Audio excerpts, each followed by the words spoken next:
अस्सलाम वालेकुम स्टूडेंट्स, उम्मीद है आप सब खैरियत से होंगे। इस वीडियो में हम मिसलेनियस एक्सरसाइज 9 कंप्लीट सॉल्व करेंगे।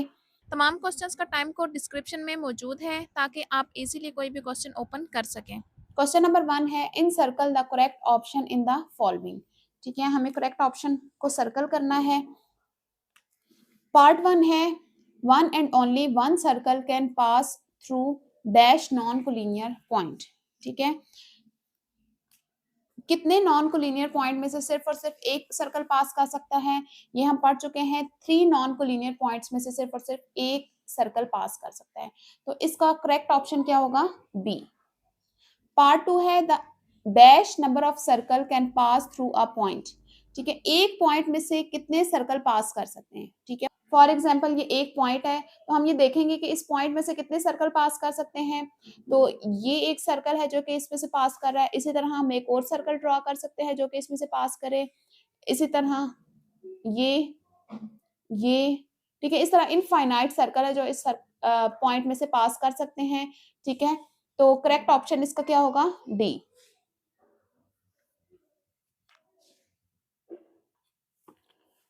पार्ट 3 है diameter of a circle which bisect the chord is dash to the chord. ठीक है, एक सर्कल है, ये इसका कॉर्ड है।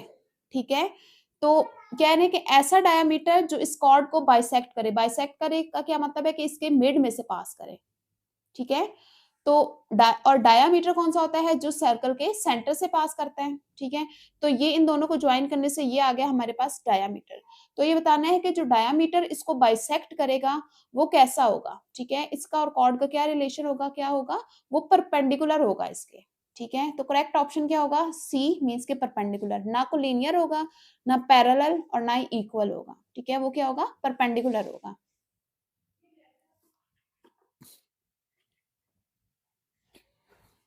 पार्ट 4 है in the figure O C is equal to 3 centimetre.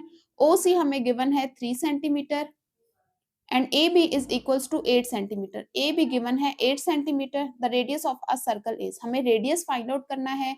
Radius find out करने के लिए हम ओ को ए से भी ज्वाइन कर सकते हैं और ओ को बी से भी। ये दोनों ही क्या है? सर्कल के रेडियस है। अब ये देखें, ये राइट एंगल ट्राइंगल बन रही है क्योंकि ओ सी क्या है? परपेंडिकुलर है ए बी के। ठीक है, तो ये हम पढ़ चुके हैं कि अगर ओ सी ए बी के परपेंडिकुलर हो, ठीक है, तो ओ सी क्या होता है? इसको बाइसेक्ट करता है। ठीक है, तो ओ सी क्या होता है? इसको बाइसेक्ट करता है। तो ए बी अगर 8 सेंटीमीटर है तो ए सी कितना होगा? 8 का हाफ होगा, मीन्स के 4 सेंटीमीटर होगा। तो यहाँ हमें परपेंडिकुलर की भी वैल्यू पता है, गिवन है 3 सेंटीमीटर है। एसी की भी हमने देख ली है, 8 का हाफ मीन्स के 4 सेंटीमीटर आ जाएगा। तो पाइथागोरस थ्योरम को हम यूज करके इजीली रेडियस फाइंड आउट कर सकते हैं। तो पाइथागोरस थ्योरम यूज करते हैं। ओ ए स्क्वायर मीन्स के hypotenuse square is equals to perpendicular square plus base square. तो ये है हमारे पास रेडियस, और ओ सी 3 है और ए सी 4 है। 3 का स्क्वायर 9 और 4 का स्क्वायर 16। इन दोनों को हम ऐड करेंगे तो आ जाएगा 25। स्क्वायर रूट लेंगे ताकि स्क्वायर कैंसिल आउट हो जाए, तो r इज इक्वल टू 5। ठीक है, तो रेडियस क्या आ गया है? 5 सेंटीमीटर। पार्ट 5 है diameter of a circle perpendicular to the chord is dash the circle dash the chord. ठीक है, सर्कल का डायमीटर, ठीक है, जो कि परपेंडिकुलर है कॉर्ड के। ये कोई कॉर्ड है, उसके परपेंडिकुलर है, तो क्या कहा जाए? Dash the cord. इंटरसेक्ट करता है, बाइसेक्ट करता है, ट्राइसेक्ट या टचेस। ठीक है, अभी हमने इससे पहले क्वेश्चन में भी देखा था कि वो क्या करता है? बाइसेक्ट करता है। अगर डायामीटर कॉर्ड के परपेंडिकुलर हो तो ये डायामीटर कॉर्ड को बाइसेक्ट करता है। ठीक है, तो करेक्ट ऑप्शन क्या होगा? बी। पार्ट 6 है two chords which are equal.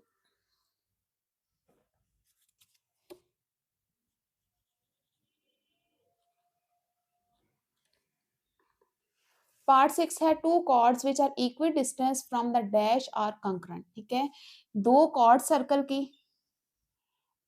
अगर वो कंकरेंट है तो वो किस तरह से होंगी? वो सर्कल से इक्वी डिस्टेंस होंगी।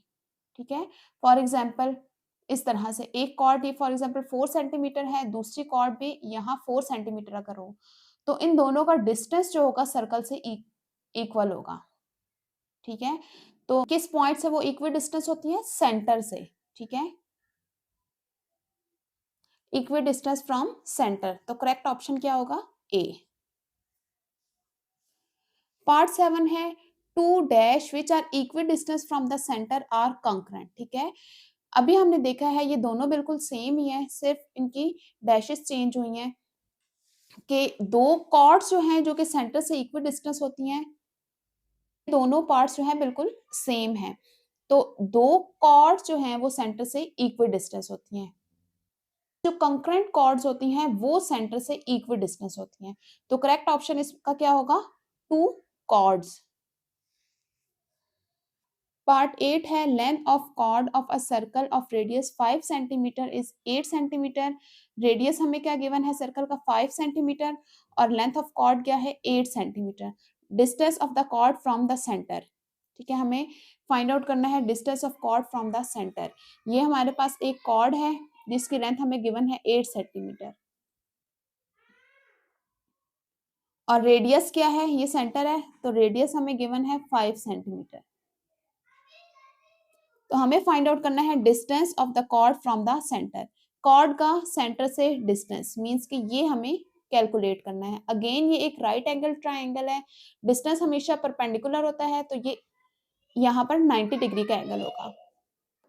जब भी ये परपेंडिकुलर होता है तो ये कॉर्ड को क्या करता है? बाइसेक्ट करता है, जो कि अभी हम स्टार्ट में देख चुके हैं बहुत से पार्ट्स में, ठीक है। फॉर एग्जांपल ये अगर ए बी है कॉर्ड, ये सी पॉइंट पर इंटरसेक्ट कर रहा है, तो ए बी अगर 8 सेंटीमीटर है, ए बी 8 सेंटीमीटर है तो ए सी क्या हो जाएगा? ए बी का हाफ मीन्स के 4 सेंटीमीटर।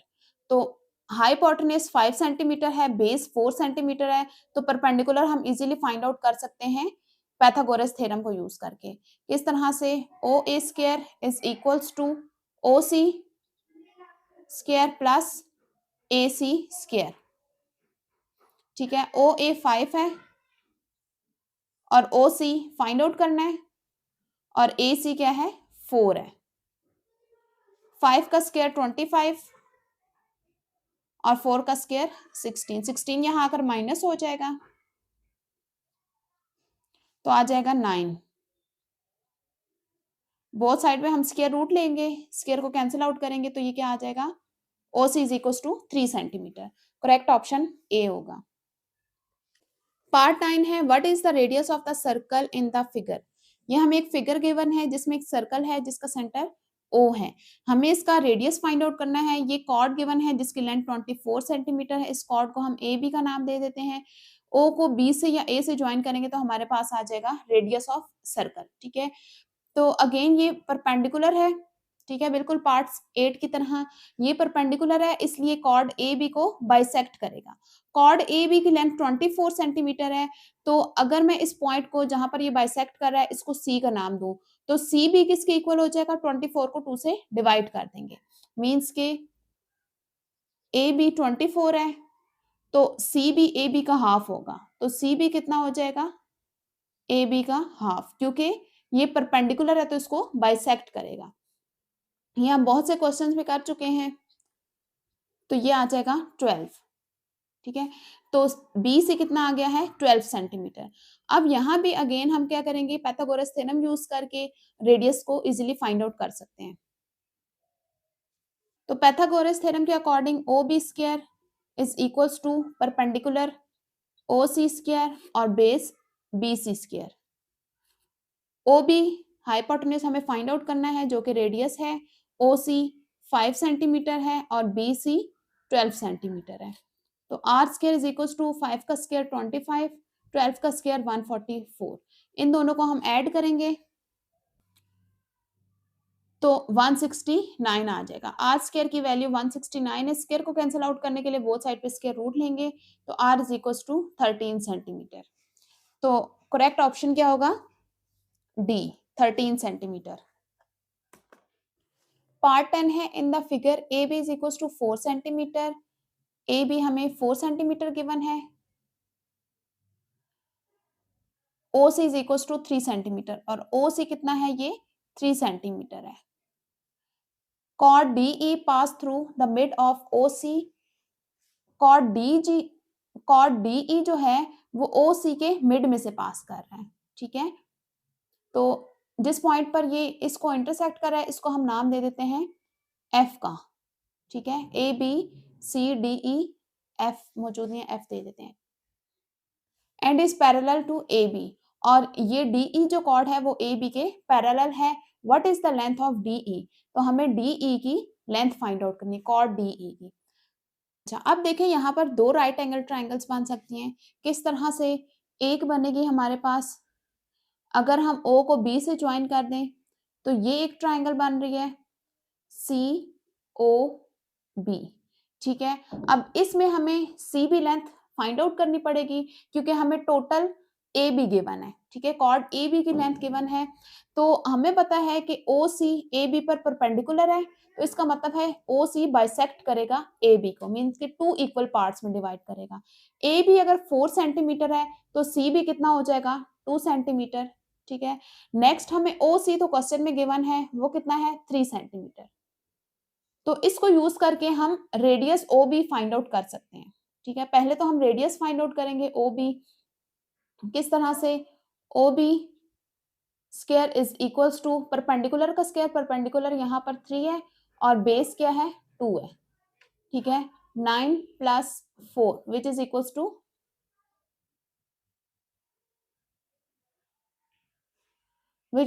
टू 13, ठीक है। तो स्क्वायर रूट लेंगे ताकि OB का स्क्वायर कैंसिल आउट हो जाए, ठीक है। तो ये कैंसिल आउट हो जाएगा और OB मींस के रेडियस किसके इक्वल आ जाएगा? स्क्वायर रूट 13 के इक्वल, ठीक है। ये आ गया हमारे पास सर्कल का रेडियस। अब हम ये दूसरी ट्राइंगल यूज करेंगे, कौन सी? OFE, क्योंकि हमें DE फाइंड आउट करना है।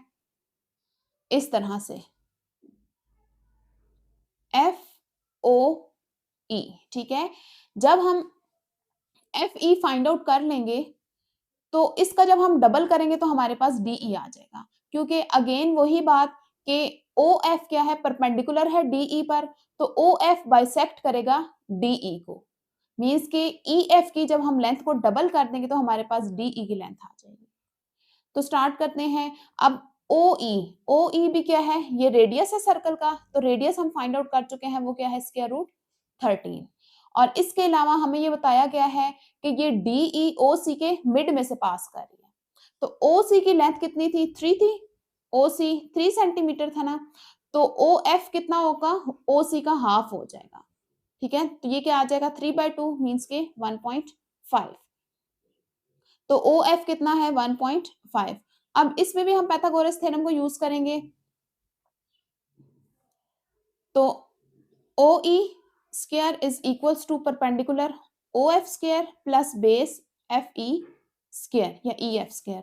OE कितना है? स्क्वायर रूट 13 है, और OF फाइंड आउट OF 1.5 है और EF हमने फाइंड आउट करना है।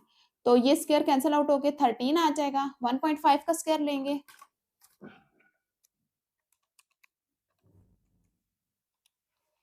तो ये आ जाएगा 2.25 is equal plus EF square, ठीक है। 2.25 यहाँ आकर माइनस हो जाएगा,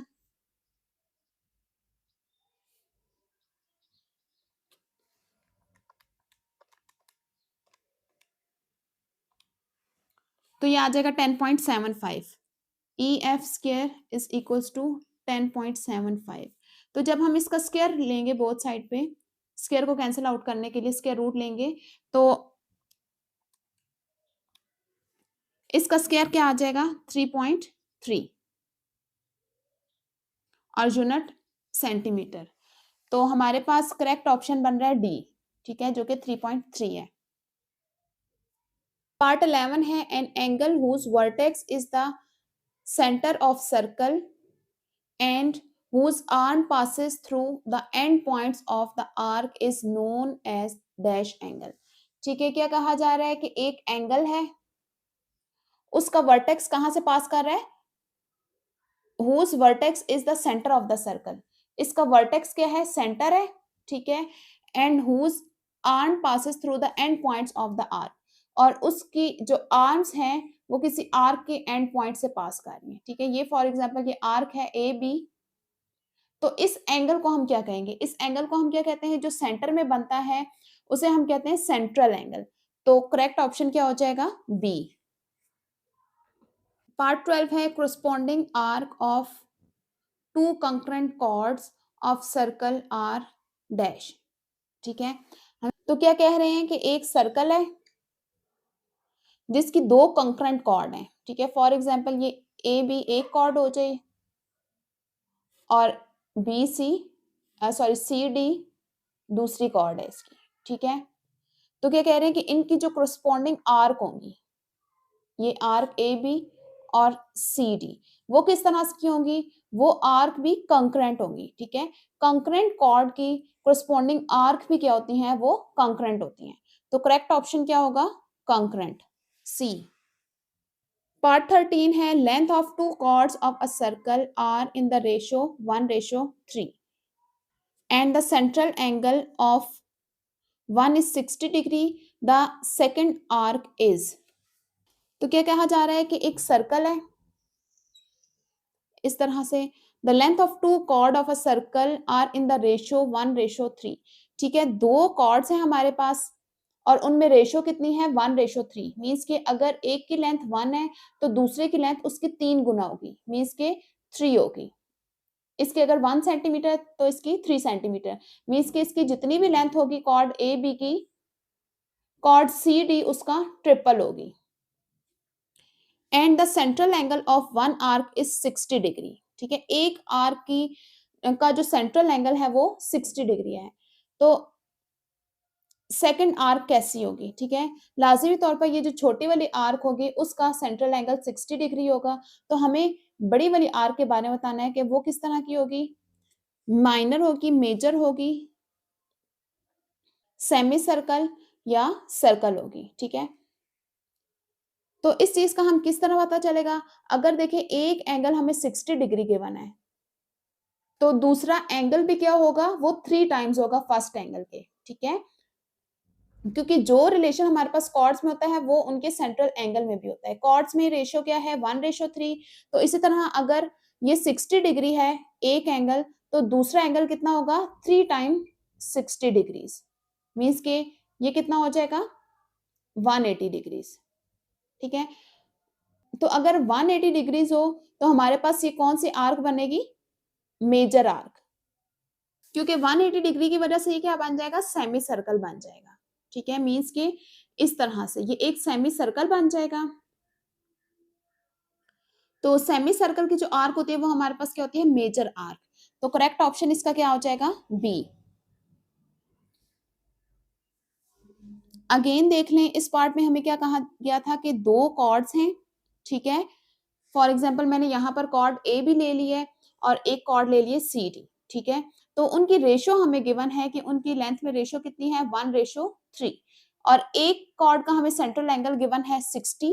तो दूसरी आर्क हमें बतानी है कौन सी होगी, ठीक है। तो अब देखें, जो हमारे पास रिलेशन होता है कॉर्ड्स के दरमियान वही रिलेशन उनके सेंट्रल एंगल में भी होता है, ठीक है। तो अगर एक हमारे पास 60 डिग्री है तो दूसरा एंगल किस तरह से आएगा, उसको 3 के साथ मल्टीप्लाई करेंगे तो हमारे पास सेकंड एंगल आ जाएगा, ठीक है, 180 डिग्री। अब 180 डिग्री से जो आर्क हमारे पास बनेगी वो सेमी सर्कल आएगा, ठीक है। और सेमी सर्कल क्या होता है, मेजर आर्क होती है, ठीक है। 180 डिग्री से अगर छोटे एंगल हो तो वो हमारे पास माइनर आर्क होती है, अगर 180 से बड़े एंगल हो जाए तो वो हमारे पास मेजर आर्क में चला जाता है। पार्ट 14 है the central angle of a quadrant of a circle is, ठीक है। एक क्वाड्रेंट का सेंट्रल एंगल क्या होगा, फॉर एग्जांपल ये एक सर्कल है, यहाँ हम क्वाड्रेंट्स बना देते हैं, ठीक है। तो अब हमें इसका सेंट्रल एंगल फाइंड आउट करना है। तो एक क्वाड्रेंट का सेंट्रल एंगल क्या बनेगा, 90, क्योंकि हर क्वाड्रेंट कितने का होता है, 90 का होता है। तो यहाँ सेंट्रल एंगल क्या बन जाएगा, 90 डिग्री। तो करेक्ट ऑप्शन होगा डी। पार्ट 15 है if a circle is divided into 10 equal arcs then the central angle of each arc is, ठीक है, ये क्वेश्चन उसी तरह है जिस तरह हमने क्लॉक वाला क्वेश्चन किया था कि एक सर्कल है जिसको 10 इक्वल पार्ट्स में डिवाइड किया गया है। ठीक है, 1 2 3 4 5 6 7 8 9 10। ठीक है, इस तरह 10 इक्वल पार्ट्स में डिवाइड किया गया है, मीन्स के आर्क्स में डिवाइड किया गया है। ठीक है, इस तरह से। तो सेंट्रल एंगल हमें बताना है कि हर आर्क का सेंट्रल एंगल क्या होगा। ठीक है, टोटल सेंट्रल एंगल हमारे पास क्या बनता है एक सर्कल का 360 डिग्रीज। ठीक है, तो हम इसको कितने में डिवाइड करें 10 इक्वल पार्ट्स में, तो 10 के साथ डिवाइड कर देंगे तो ये कैंसिल आउट होके क्या आ जाएगा 36। ठीक है, तो हर आर्क का जो सेंट्रल एंगल होगा वो क्या होगा 36 डिग्रीज। इसी तरह अगर वो क्वेश्चन को चेंज भी करके दे दें कि दो आर्क्स का सेंट्रल एंगल, अगर वो इस तरह क्वेश्चन को चेंज करके दे दें कि कोई सी दो आर्क्स का सेंट्रल एंगल फाइंड आउट करें। ठीक है, दो आर्क्स का अगर करना होगा तो इसको 2 के साथ मल्टीप्लाई कर देंगे, जितनी आर्क्स का करना होगा तो उसी के साथ उसी नंबर के साथ हम मल्टीप्लाई कर देंगे। लेकिन यहाँ पर ईच आर्क कहाँ है तो मल्टीप्लाई करने की जरूरत नहीं है, मीन्स कि एक ही आर्क का हमें बताना है, जो एक आर्क का एंगल होगा वो तमाम आर्क्स का वही होगा। 16 है how many central angles of an arc can be drawn. एक आर्क के कितने सेंट्रल एंगल बन सकते हैं। ठीक है, फॉर एग्जांपल ये एक आर्क है ए बी, तो इसके बताने हैं कितने सेंट्रल एंगल बन सकते हैं, सिर्फ और सिर्फ एक ही सेंट्रल एंगल बन सकता है। ठीक है, इस तरह से। तो क्या आएगा करेक्ट ऑप्शन ए, सिर्फ और सिर्फ एक सेंट्रल एंगल इसका बन सकता है।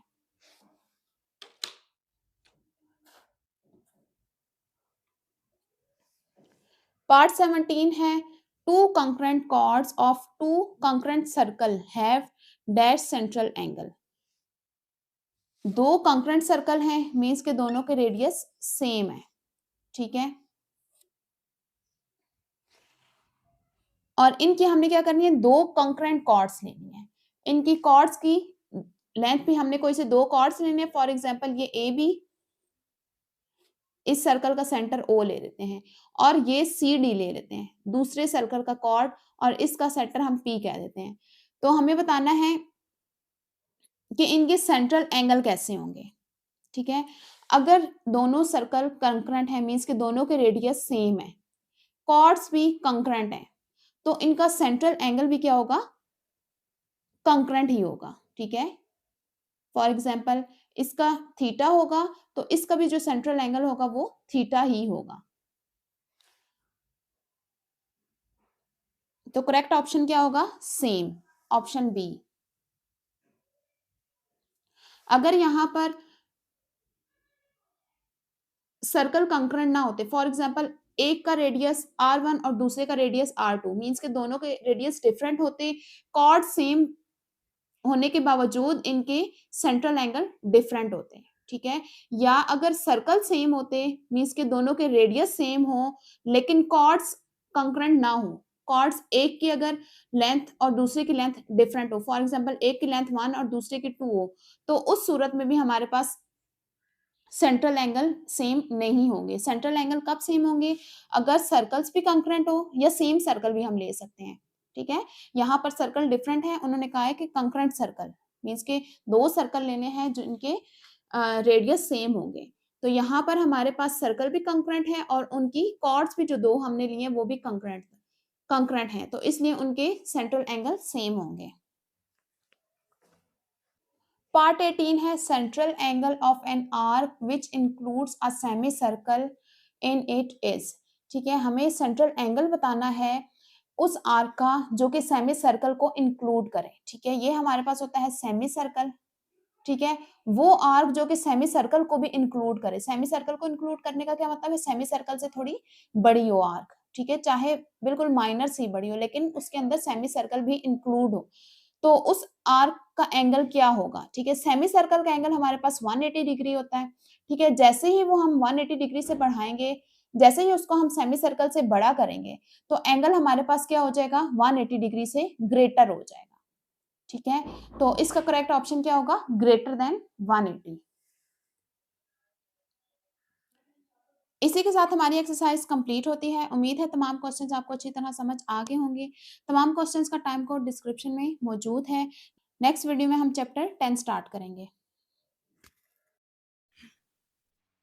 वीडियो को लाइक करें, चैनल को सब्सक्राइब करें और बेल आइकन का बटन प्रेस करें ताकि हर आने वाली एक्सरसाइज आप तक बआसानी पहुँच